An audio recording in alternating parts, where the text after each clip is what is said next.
السلام عليكم.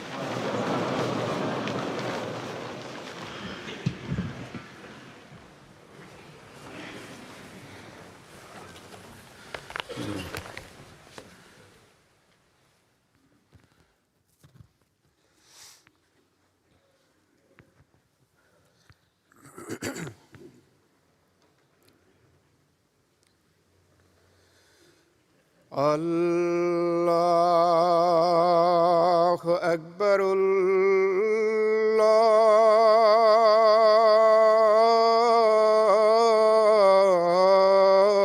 الله أكبر.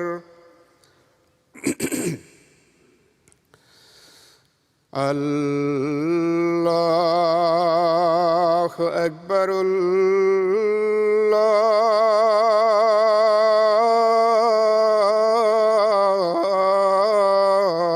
الله أكبر. أشهد أن لا إله إلا الله. أشهد أن لا إله إلا الله. أشهد أن محمدًا رسول الله.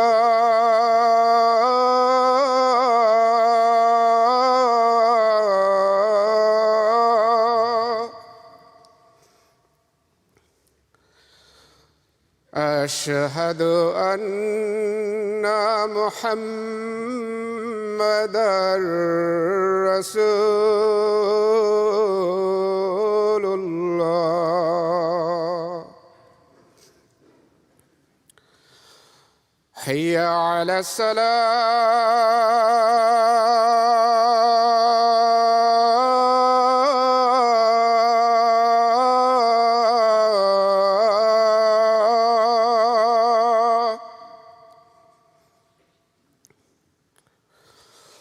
حي على الصلاة.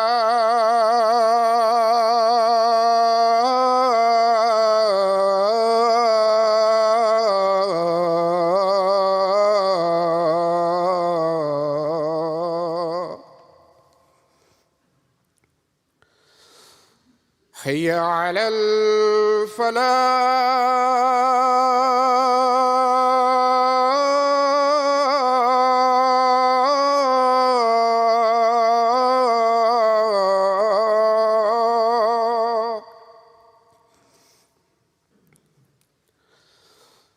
حي على الفلاح.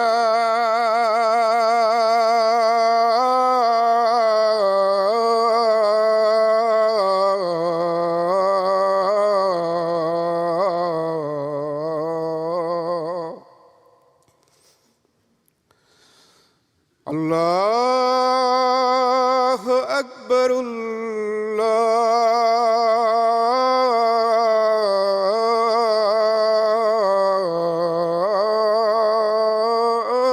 الله أكبر. لا إله إلا الله.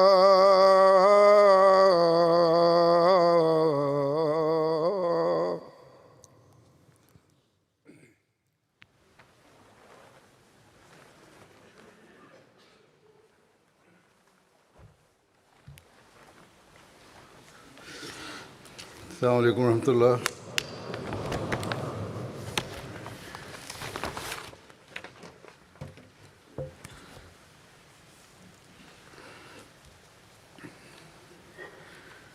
أشهد أن لا إله إلا الله وحده لا شريك له وأشهد أن محمدًا عبده ورسوله. أما بعد فأعوذ بالله من الشيطان الرجيم بسم الله الرحمن الرحيم الحمد لله رب العالمين الرحمن الرحيم مالك يوم الدين إياك نعبد وإياك نستعين اهدنا الصراط المستقيم صراط الذين أنعمت عليهم غير المغضوب عليهم ولا الضالين. He hablado en una serie de sermones sobre los diferentes aspectos de la vida de los compañeros que participaron en la batalla de Badr y de sus sacrificios. Muchas personas me han expresado el deseo y me han escrito diciendo que si no se hablaba sobre la vida del santo profeta Muhammad sallallahu alaihi wasallam, les dejaría insatisfechos, porque el santo profeta era el verdadero punto central en torno al cual se reunían los compañeros. Permaneciendo unidos a él, los compañeros alcanzaron niveles incomparables a la hora de ofrecer sacrificios y aprendieron nuevas formas de vida. Además, establecieron tales modelos de propagación de la unicidad de Dios, convirtiéndose en encarnaciones personales de ello, que dio testimonio de la influencia espiritual del profeta sallallahu alaihi wasallam y de lo muy querido que era el mensajero sallallahu alaihi wasallam por Dios altísimo. Por todo ello es importante hablar también sobre la vida del santo profeta Muhammad sallallahu alaihi wasallam.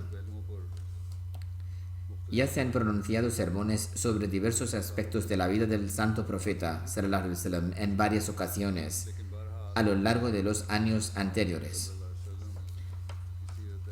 De todas formas, la vida del santo profeta es tal que no puede limitarse a un sermón. Cada uno de los aspectos de su vida es tal que no podría tratarse ni tan siquiera en varios sermones.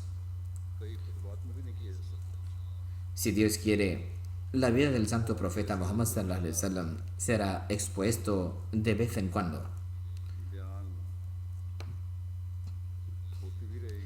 De hecho,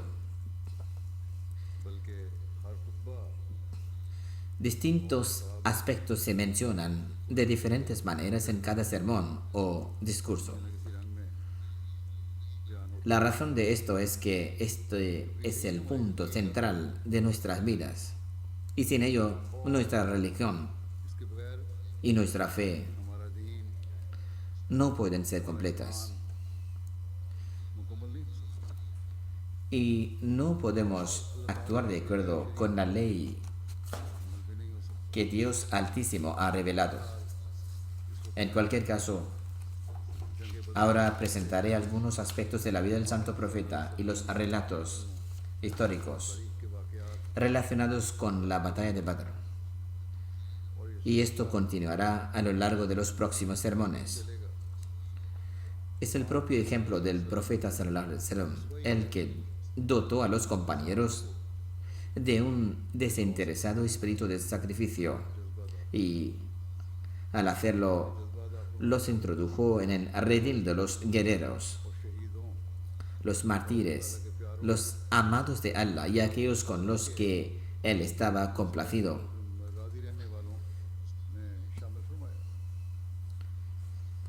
Y nosotros hemos sido testigos de estos ejemplos en nuestras vidas. Por lo tanto, es importante mencionar el ejemplo del santo profeta Muhammad sallallahu alaihi wasallam también en relación con esta batalla. Antes de exponer los incidentes relacionados con la guerra, es importante hablar además de sus causas y del por qué se libró. Así primero mencionaré brevemente los antecedentes de la misma. Incluso en este contexto, la vida del santo profeta y las hermosas enseñanzas que trajo salen a la luz.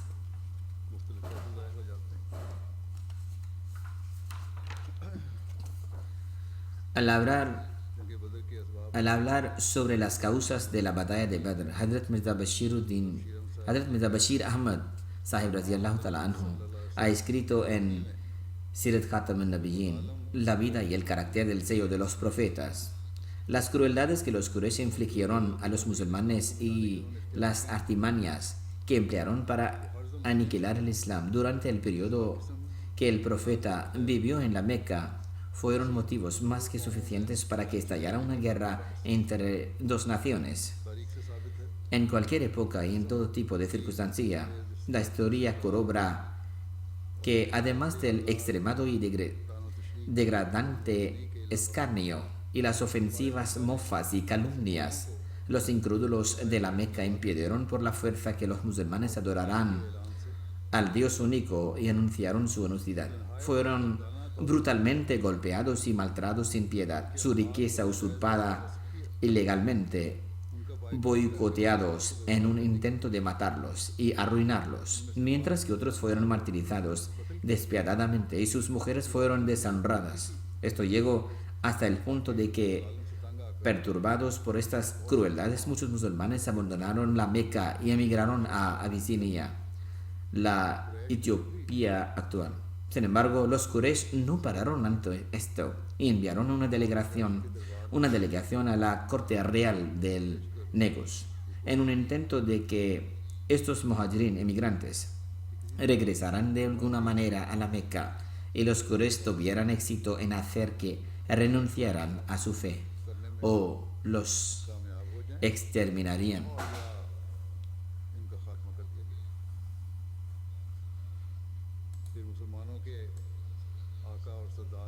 Entonces se infligió muchísimo dolor sobre el maestro y líder de los musulmanes, que les era más querido que sus propias almas, y se les sometió a todo tipo de sufrimiento.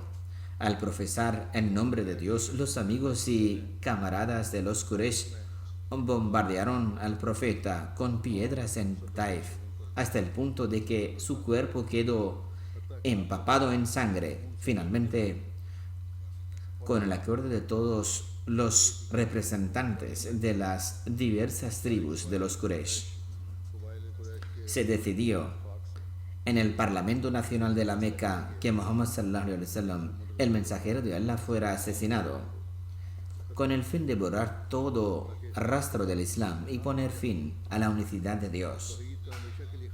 Así que con el fin de llevar a la práctica esta sangrienta resolución, los jóvenes de la Meca pertenecientes a las distintas tribus de los Quraysh se reunieron en grupo y atacaron por la noche la casa del santo profeta Muhammad sallallahu alaihi wasallam. No obstante, Dios protegió al santo profeta sallallahu alaihi wasallam y salió de su hogar sin que lo percibieran y se refugió en la cueva de Sor. ¿No equivalían entonces estas crueldades y resoluciones sangrientas a un anuncio de guerra por parte de los Quraysh? Teniendo en cuenta todos estos incidentes, ¿puede alguien sensato afirmar que los Quraysh de la Meca no estaban en guerra contra el Islam y los musulmanes? Por tanto, ¿no podrían estas crueldades de los Quraysh convertirse en motivo suficiente para justificar una guerra defensiva por parte de los musulmanes? En tales circunstancias, ¿podría alguna nación respetable del mundo que no se haya resignado al suicidio abstenerse de aceptar un ultimátum como el que los Quraysh lanzaron a los musulmanes? Con toda seguridad, si hubiera habido otra nación en lugar de los musulmanes, habrían entrado en el campo de batalla contra los Quraysh mucho antes. Sin embargo, su maestro sallallahu alaihi wasallam ordenó a los musulmanes que mostrarán paciencia y actuarán con perdón. En este sentido está escrito que cuando la persecución de los Quraysh se intensificó, Abdurrahman bin Auf radiyallahu ta'ala anhu y otros compañeros se presentaron ante el profeta sallallahu alaihi wasallam y pidieron permiso para luchar contra los Quraysh, pero el santo profeta sallallahu alaihi wasallam respondió: por ahora se me ha ordenado perdonar, por consiguiente no puedo daros permiso para luchar. Así pues, los compañeros soportaron todo tipo de crueldad e insulto en el camino de la religión, pero no abandonaron la paciencia. Pero cuando la copa de la persecución de los Quraysh se hubo colmado y comenzó a rebosar, y el Dios de este universo consideró que el mensaje divino había sido transmitido de forma innegable, fue entonces cuando Dios ordenó a su siervo que abandonara la ciudad. De momento, el asunto había sobrepasado el límite del perdón y había llegado el momento en que los culpables alcanzarían su horrible final.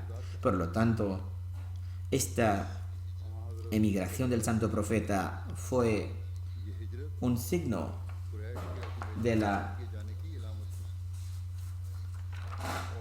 aceptación del ultimátum de los Quraysh y al mismo tiempo una sutil indicación de Dios del anuncio de guerra, y tanto los musulmanes como los incrédulos lo comprendieron.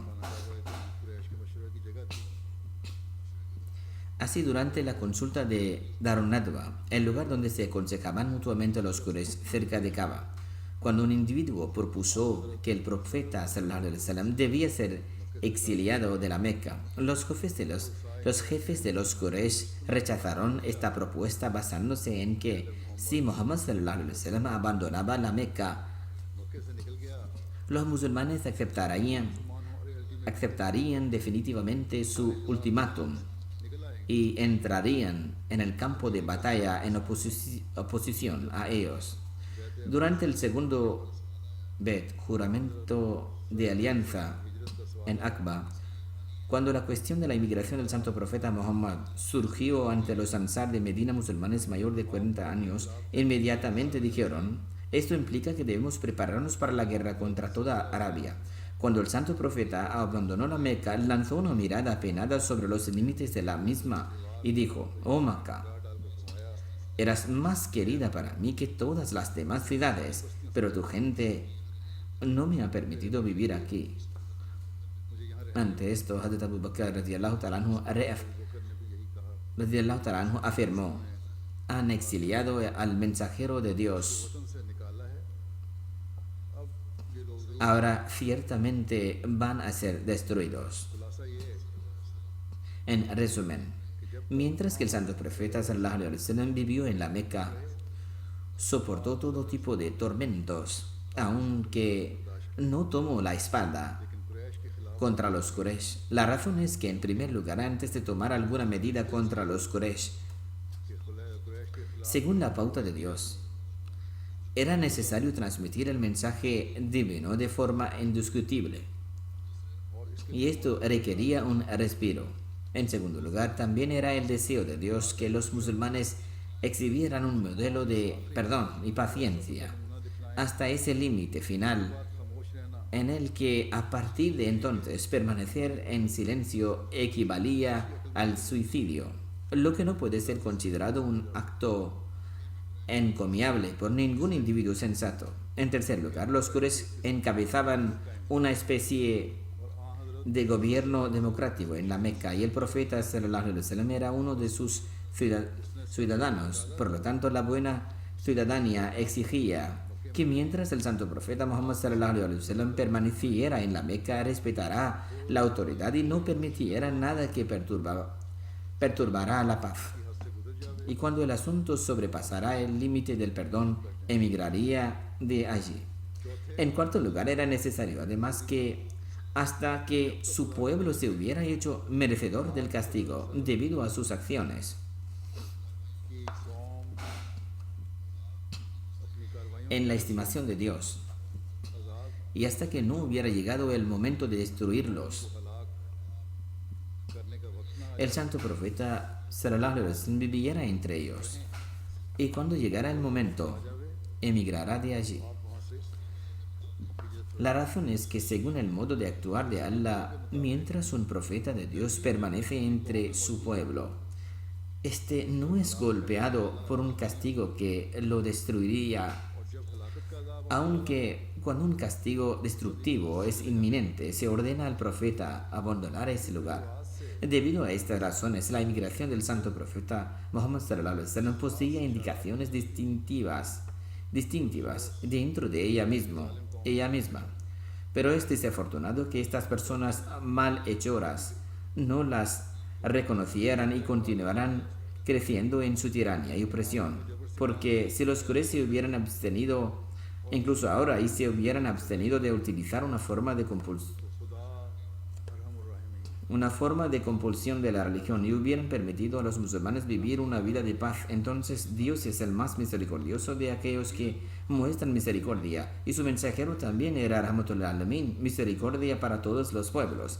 En verdad, incluso entonces habrían sido perdonados, y los árabes no habrían tenido que presenciar la carnicería y el derramamiento de sangre que él había imaginado. No obstante, las palabras del decreto divino tenían que cumplirse. La inmigración del santo profeta sirvió de combustible al fuego de la enemistad de los Quraysh, quienes se levantaron con una exaltación y furor aún mayores que antes a fin de devorar al Islam, además de infligir persecución y tiranía a los pobres y débiles musulmanes que hasta ahora seguían en la Meca. La primera acción de los Quraysh, en cuanto se enteraron de que el profeta sallallahu alaihi wasallam había abandonado la Meca, fue lanzarse a perseguirlo. Recorrieron cada centímetro del valle de Bakka en busca del santo profeta Muhammad sallallahu alaihi wasallam, e incluso llegaron hasta la boca de la cueva de Sor. No obstante, Allah ayudó al santo profeta y puso tal velo sobre los ojos de los Quraysh que después de haber llegado al mismo lugar del destino, regresaron frustrados y sin éxito. Cuando se vieron decepcionados con esta búsqueda, hicieron el anuncio público de que cualquier individuo que trajera de vuelta a Muhammad sallallahu alaihi wasallam, ya fuera vivo o muerto, recibiría una recompensa de 100 camellos,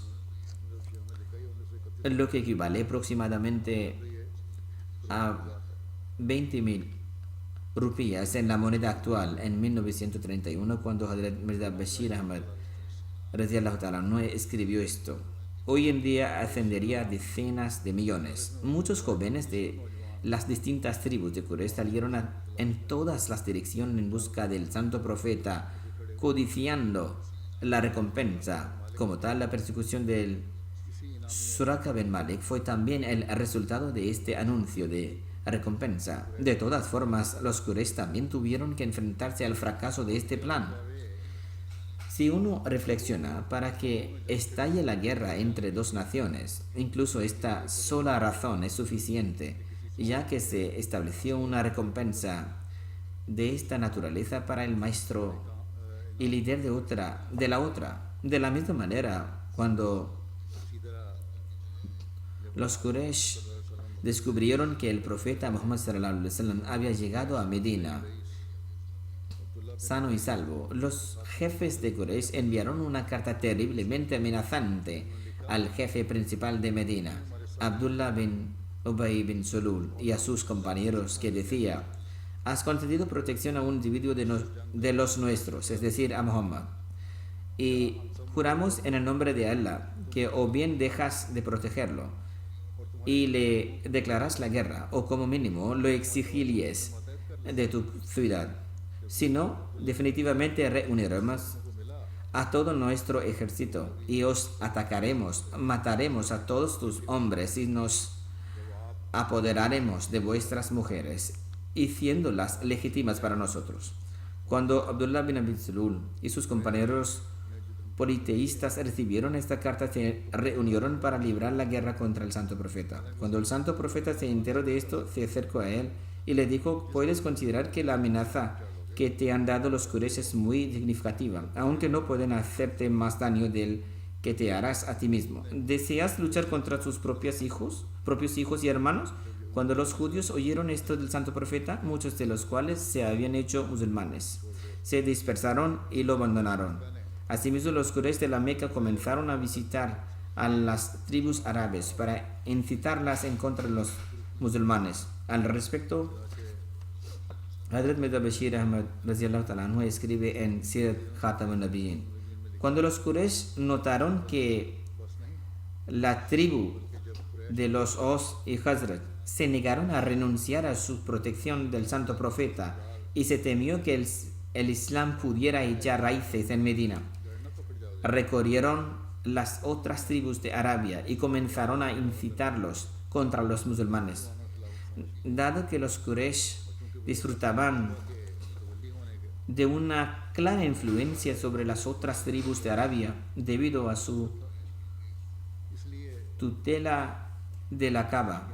Por esta razón, debido a la instigación de los Quraysh, muchas tribus se habían convertido en enemigos mortales de los musulmanes. El estado de Medina era como si hubiera sido rodeada por un fuego llameante.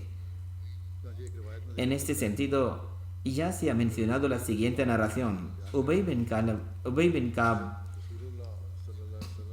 quien era uno de los distinguidos compañeros, narra: cuando el santo profeta y sus compañeros emigraron a Medina y los Ansar les dieron protección, a su vez, toda Arabia colectivamente se levantó contra los musulmanes. En esa época, los musulmanes ni siquiera se quitaban las armas por la noche y durante el día caminaban armados. En caso de un ataque repentino, se decían unos a otros que veamos si vivimos hasta el momento en que podamos dormir en paz por la noche sin ningún temor excepto el temor de Dios. El estado del jefe mismo de la humanidad sallallahu alaihi wasallam era que, como Hazrat Aisha radiyallahu ta'ala anha narra, al principio, cuando el profeta sallallahu alaihi wasallam llegó a Medina, a menudo permanecía despierto durante la noche por temor a un ataque enemigo. Con respecto a esa misma época, el Sagrado Corán afirma: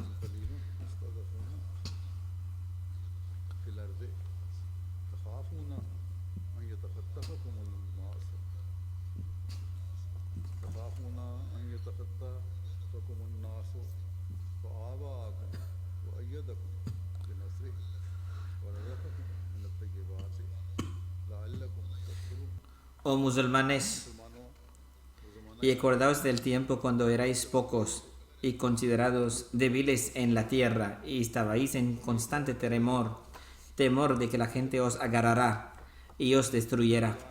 Pero Dios os dio cobijo y os concedió apoyo con su socorro y os abrió las puertas de provisiones puras. Por tanto, ahora debéis vivir como siervos agradecidos.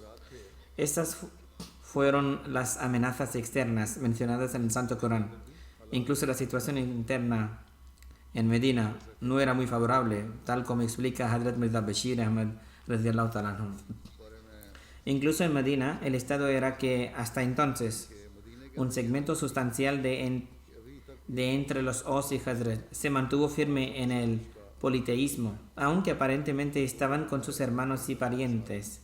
En tales circunstancias, ¿cómo se podía confiar en un politeísta?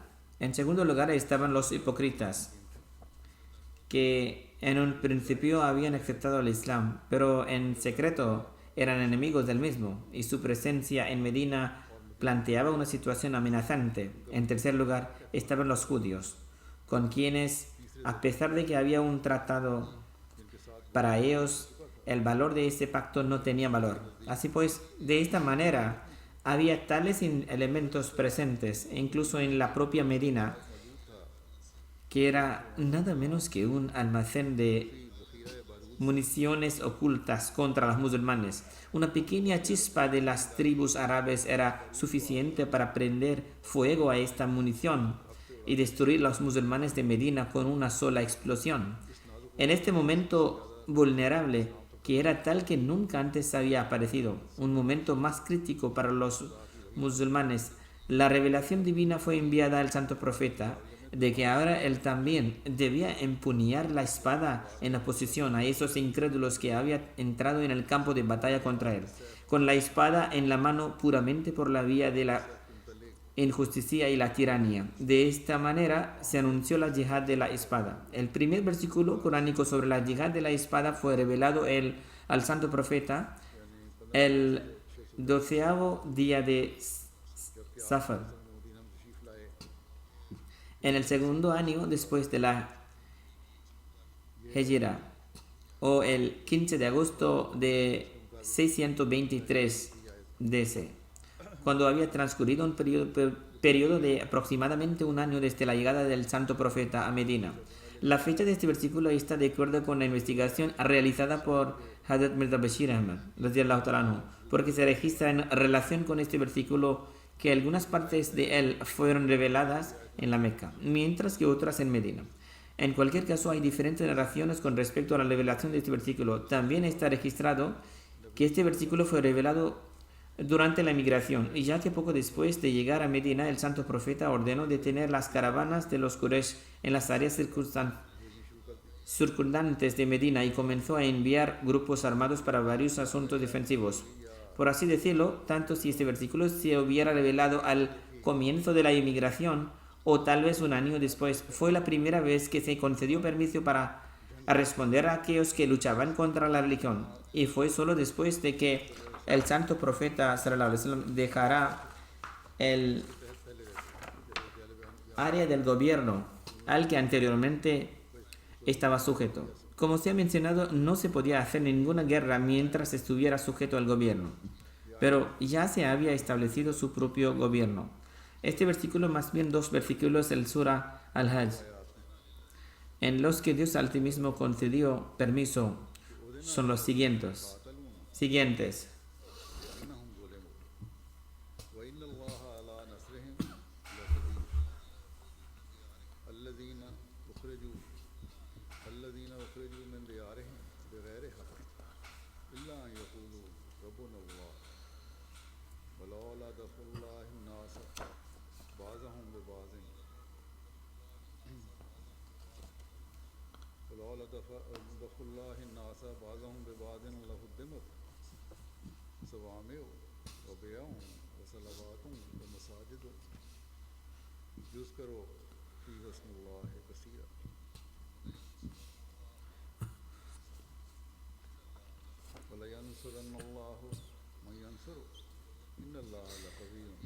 Se concede permiso para luchar a los musulmanes contra los que los incrédulos han empuñado la espada, porque ellos, es decir, los musulmanes, han sido agraviados, y Dios ciertamente tiene poder para ayudarlos. Aquellos que han sido expulsados de sus hogares injustamente, solo porque dijeron, nuestro Señor es Allah. Y si Dios Altísimo no hubiera repelido a unos hombres por medio de otros, concediendo permiso para la guerra defensiva, seguramente se habrían derribado claustros pertenecientes a monjes e iglesias cristianas, sinagogas y mezquitas judías en las que a menudo se conmemora el nombre de Dios, y Allah ciertamente ayudará a quien le ayude. Sin duda Allah es fuerte, poderoso. O sea, aquí se han protegido todas las religiones, ya que se han mencionado los nombres de todos los lugares de culto. Una vez que la yihad se hizo necesaria, el santo profeta Muhammad sallallahu alaihi wasallam empleó inicialmente 4 estrategias para salvaguardar a los musulmanes del daño de los incrédulos. Al respecto, Hazrat Mirza Bashir Ahmad radiyallahu ta'ala anhu ha mencionado estas 4 estrategias al decir que primero el santo profeta comenzó a viajar a las tribus cercanas y establecer tratados de paz con ellos, a fin de que la región circundante de Medina quedará libre de amenazas. Por ello el profeta prestó especial atención a aquellas tribus que estaban situadas cerca de la ruta comercial siria de los Quraysh. Como cada individuo puede deducir, fueron estas tribus, en particular de quienes los Quraysh de la Meca podrían haber obtenido el mayor beneficio contra los musulmanes y cuya enemistad podría haber resultado en graves amenazas para los musulmanes. Segundo, el santo profeta comenzó a enviar pequeños grupos hacia diferentes direcciones de Medina para obtener inteligencia con el objetivo de poder mantenerse informado de los movimientos de los Quraysh y sus aliados. Y los Quraysh también entendieron que los musulmanes sabían lo que estaba ocurriendo, por lo que de esa manera Medina podría estar al salvo de los peligros de ataques repentinos. Tercera, otra sabiduría en el envío de estos grupos fue a fin de que los musulmanes débiles y pobres de la Meca y sus alrededores pudieran encontrar una oportunidad por este medio de unirse a los musulmanes de Medina. Hasta ahora había muchas personas en la región de la Meca que eran musulmanes de corazón, pero que no podían profesar públicamente su creencia en el Islam debido a las crueldades de los Quraysh. Además, debido a su pobreza y su debilidad, tampoco fueron capaces de emigrar, ya que los Quraysh impedían a la fuerza que estas personas emigraran. Cuarto, la cuarta estrategia empleada por el santo profeta fue que comenzó a interceptar las caravanas comerciales de los Quraysh que viajaban desde la Meca a Siria y que pasaban por Medina en su trayectoria. La razón es que, en primer lugar, estas caravanas provocarían un fuego de enemistad contra los musulmanes donde quiera que viajaran. Es obvio que si se sembra una semilla de enemistad en los alrededores de Medina, ello era extremadamente peligroso para los musulmanes. En segundo lugar, estas caravanas siempre irían armadas y todos pueden apreciar que el paso de tales caravanas tan cerca de Medina no estaba exento de peligro. En tercer lugar, el sustento de los Quraysh dependía principalmente del comercio. Por tanto, en estas circunstancias, el medio más definitivo y efectivo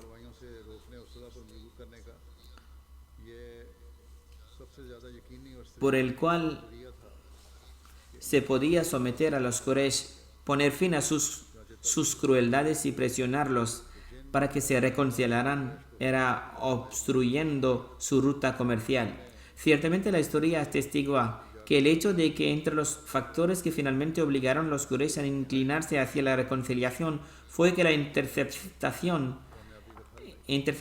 de estas caravanas comerciales desempeñó un papel fundamental. Por consiguiente, esta fue una estrategia extremadamente sagaz que rindió frutos de éxito en el momento adecuado. En cuarto lugar, los ingresos de estas caravanas de los Quraysh se gastaban principalmente en esfuerzos para eliminar el Islam.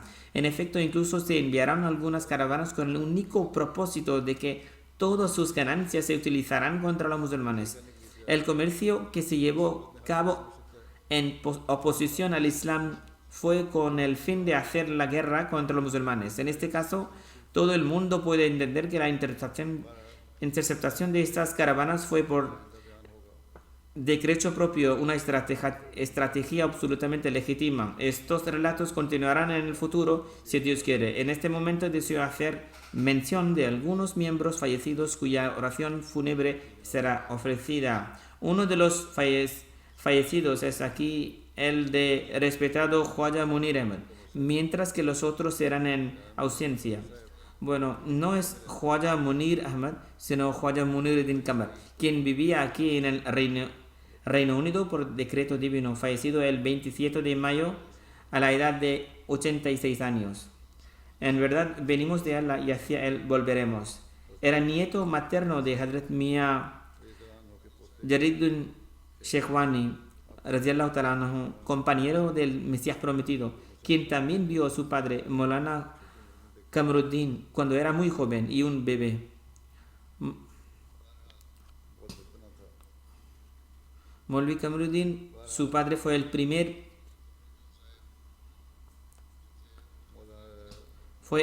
presidente central de Majlis Khudam al-Ahmadiyya, la asociación de los jóvenes ahmadis. Cuando se produjo la partición de India y Pakistán, su familia se trasladó a Pakistán. Pakistan shift हो गए ये लोग Aparte, Khwaja Muniruddin vivió algún tiempo en Tanzania, África. También tuvo la oportunidad de servir a la comunidad en diversas funciones en Rabwa.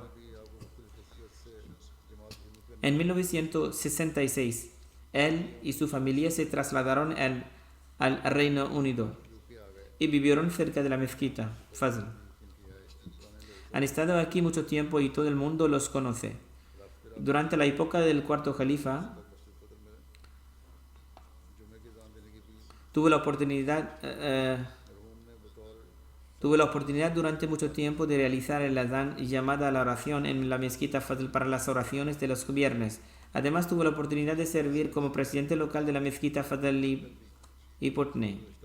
Tras jubilarse en 1995, dedicó su vida a estado sirviendo voluntariamente primero en Wakalat Tabshir y luego en la oficina del secretario privado de Huzur, aquí en el Reino Unido. Incluso el día antes de su fallecimiento estuvo trabajando en la oficina hasta la oración de Zuhr, tras la cual regresó a casa. Era regular a la hora de hacer las 5 oraciones diarias, tranquilo por naturaleza, compasivo, sociable, virtuoso, sincero y leal. Era Musi, miembro del Wasiyat. Le sobreviven su esposa, 2 hijos y 2 hijas, aparte de muchos nietos. También era tío materno del señor Amir del Reino Unido. Que Dios Altísimo le conceda el perdón y la misericordia y eleve su rango espiritual. Este funeral se ofrecerá aquí, si Dios quiere. Los demás serán considerados como oraciones fúnebres en absencia.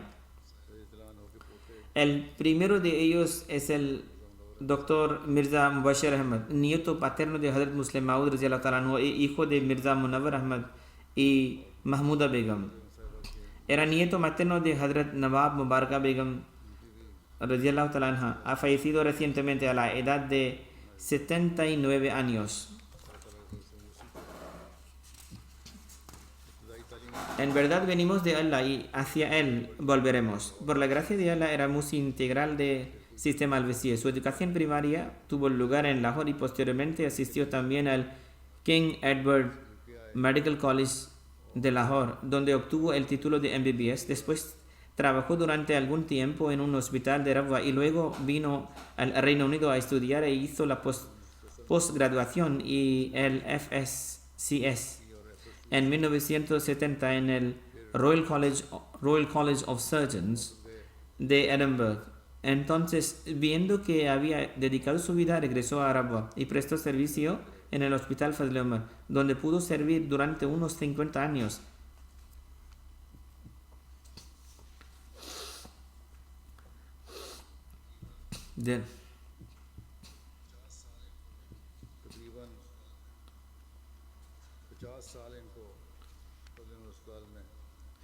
De los médicos que se han dedicado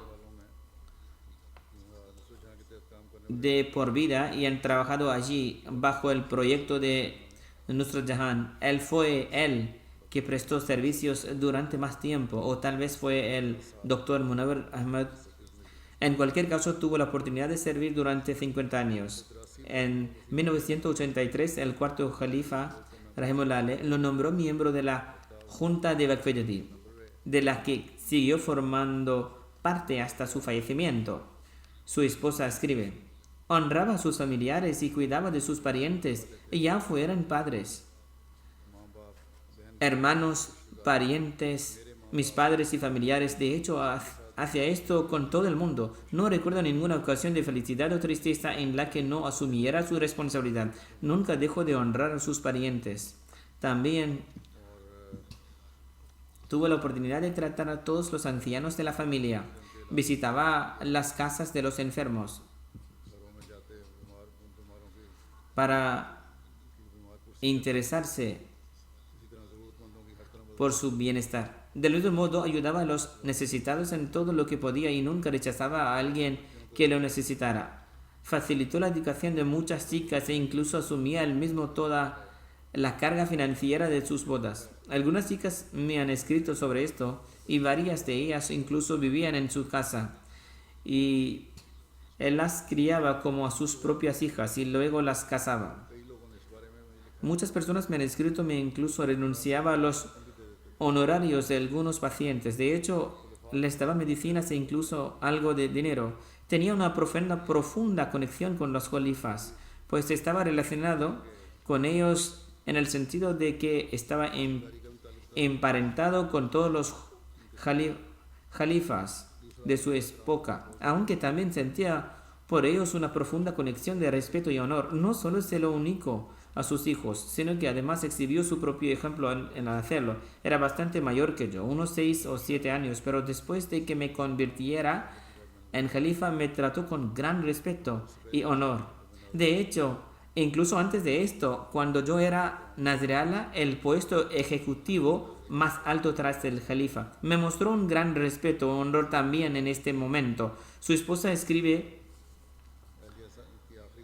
que durante la última enfermedad de la esposa del cuarto califa,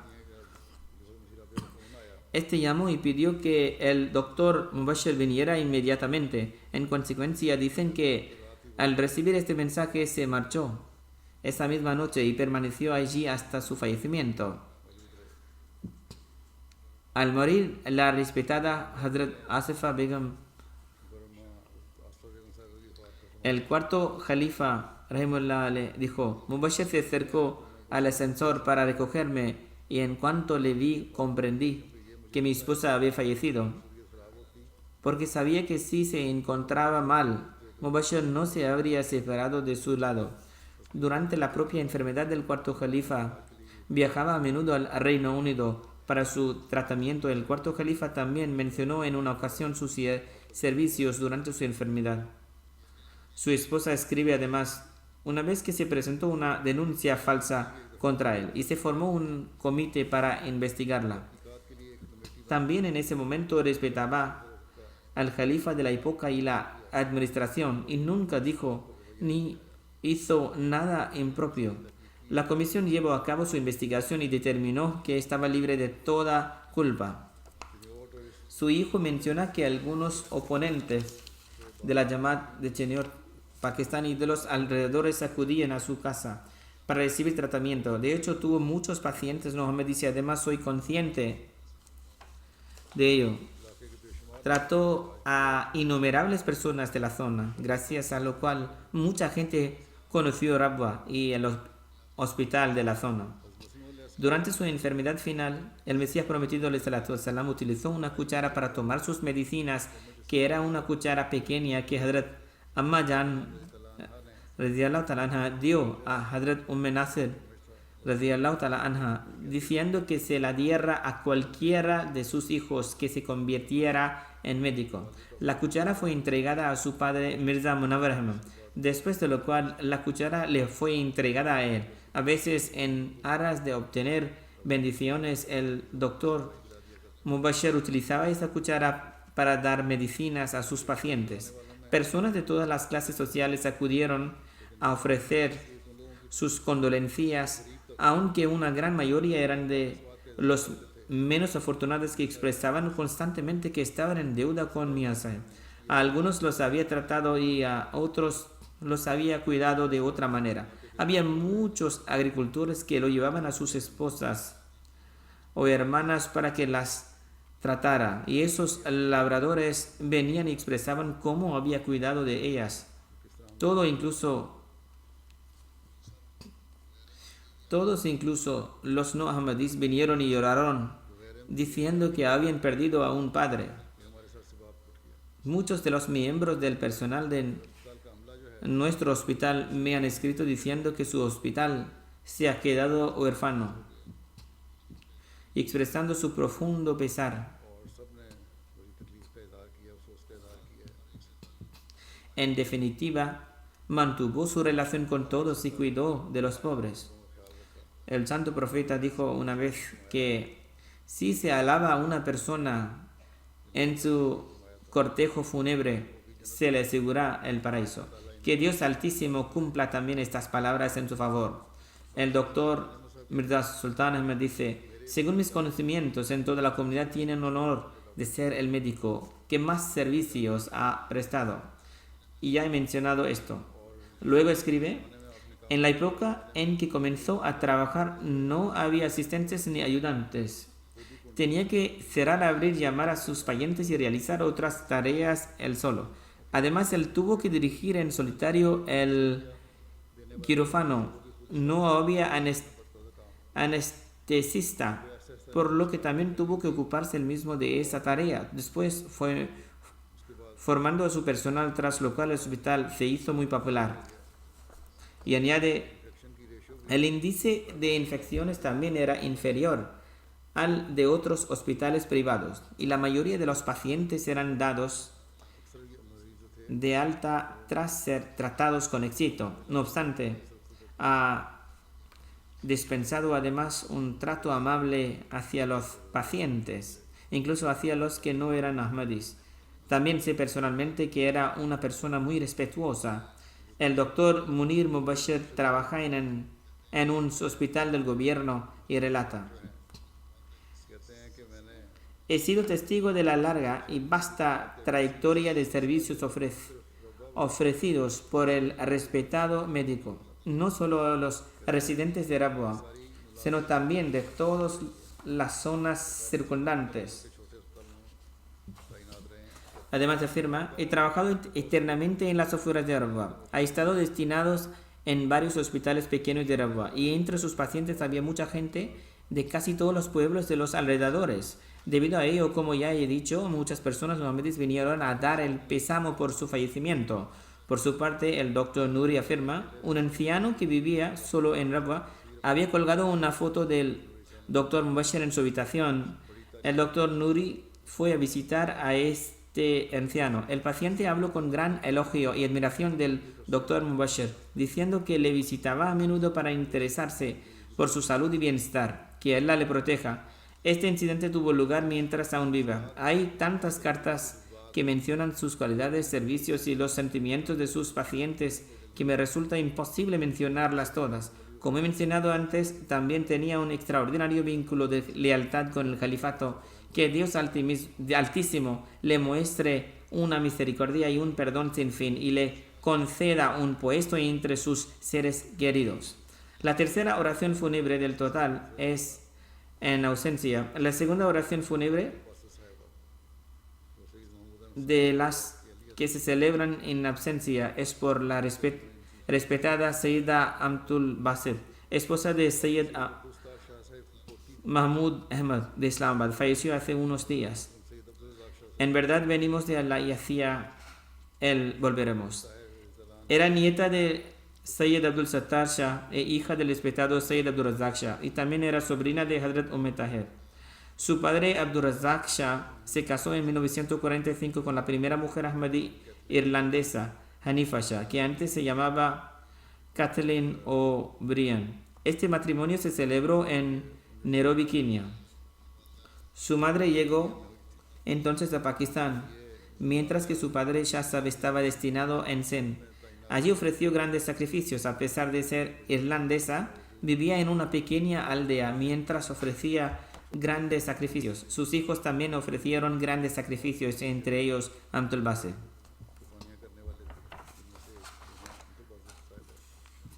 Su marido Sayyid Mahmud Shah nos dice que rezaba con regularidad, especialmente el tahajjud, oración voluntaria antes del amanecer. Desde su infancia ofrecía las oraciones de tahajjud junto a su padre.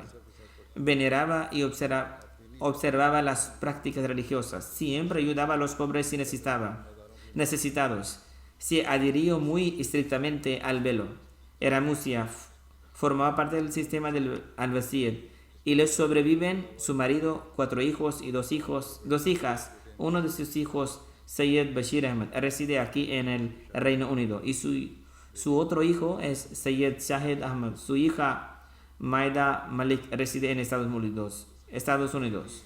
Su hija, que es la esposa del Dr. Amir Malik de Estados Unidos, dice: mi madre era muy querida por los demás y poseía una personalidad excepcional. Todos los que la conocían quedaban cautivados con ella.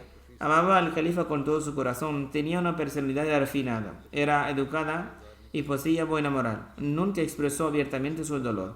Participó activamente en la ayuda a los pobres y la limosna. Ayudaba a las muchachas a casarse, daba raciones de comida a las casas de acogida para los pobres, cubría los gastos de la educación de los huérfanos y daba de comer a los pobres. En definitiva, dedicaba su tiempo a ayudar a la gente de Dios Altísimo, y ya fuera mediante oraciones o caridad.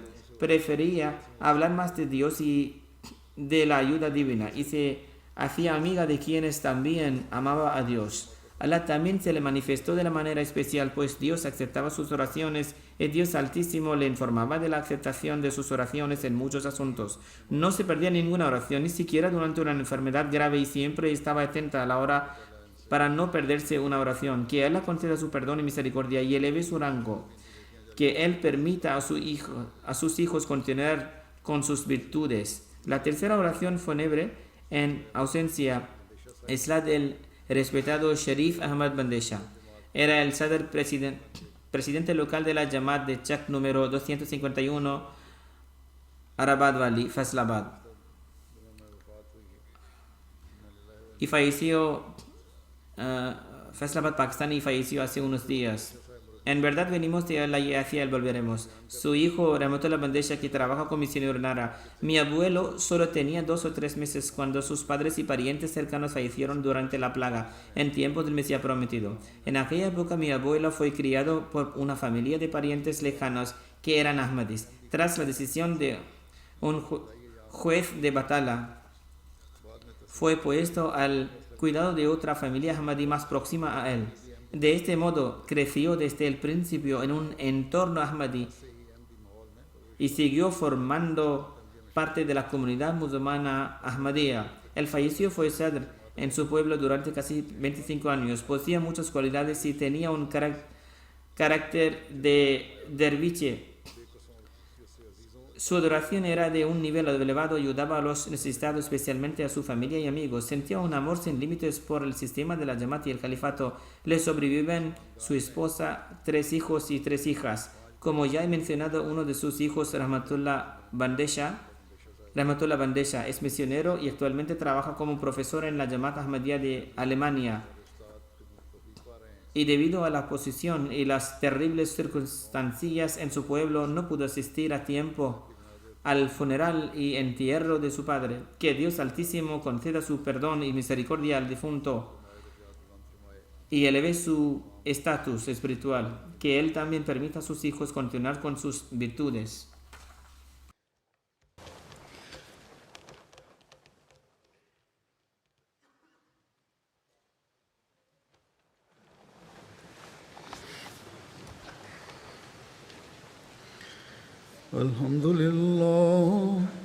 الحمد لله نحمده ونستعينه ونستغفره ونؤمن به ونتوكل عليه ونعوذ بالله من شرور أنفسنا ومن سيئات أعمالنا من يهده الله فلا مضل له ومن يضلل فلا هادي له ونشهد أن لا إله إلا الله ونشهد أن محمدا عبده ورسوله عباد الله رحمكم الله إن الله يأمر بالعدل والإحسان وإيتاء ذي القربى